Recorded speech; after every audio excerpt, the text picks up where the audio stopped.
আমি বলবো যে সবশেষে অবশেষেও তাদের যে বোধোদয় হয়েছে, ফুলকে বিসর্জন দেওয়া যে কোনো পূজা না, এটা হৃদয় থেকে কিছু দিলে ইসলাম বলেছে যদি হৃদয় থেকে আমি দেই সেটা হয় ভালোবাসা, শ্রদ্ধা। আর যদি অকেশনালি সবাই দেয় তাই দেয় সেটা পূজা হয়। তো এতদিন ওনারা যেটা বুঝেছেন ওটা ভুল বুঝেছিল, এটাই আজকে ওনারা প্রমাণ করেছেন এবং আগামীতে আরও প্রমাণ করবেন। আমরা মনে করি আমাদের সাভার স্মৃতিসৌধে যাবেন, বুদ্ধিজীবী মাজারে যাবেন, সব জায়গায় ওনারা যাবেন। আমরা মনে করি বিরোধী দল হিসেবে ওনারা তাহলেই মানুষের কাছে ভালোবাসা পাবেন। নয়তো যেভাবে ওনারা কথা বলেন, মানুষের ভালোবাসা তো দূরের কথা, মানুষের ভয় পান, ভীতি পান।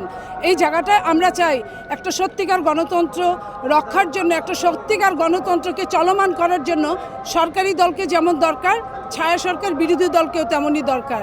ওনারা দেরিতে হলেও ওনাদের বোধোদয় হয়েছে, এই জন্য ওনাদেরকে ধন্যবাদ। দেখেন, আপনারা এই 3-4 দিনে বুঝেছেন বর্তমান সরকার যেভাবে কাজ করছে। আজকেও দেখলেন আমরা যেমন স্মৃতিসৌধে আমরা ফুল দিতে পারি, ঠিক তেমন আমরা মোনাজাতও করতে পারি, দোয়াও করতে পারি।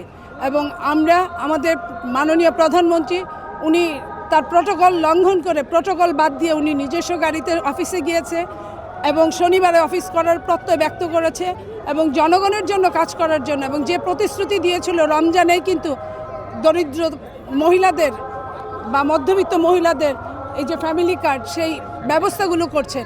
আমি মনে করি যে এগুলো স্টেপ বাই স্টেপ সময়ই বলে দিবে আমরা কতটুকু পেয়েছি এবং কতটুকু আমরা দিতে চেয়েছিলাম।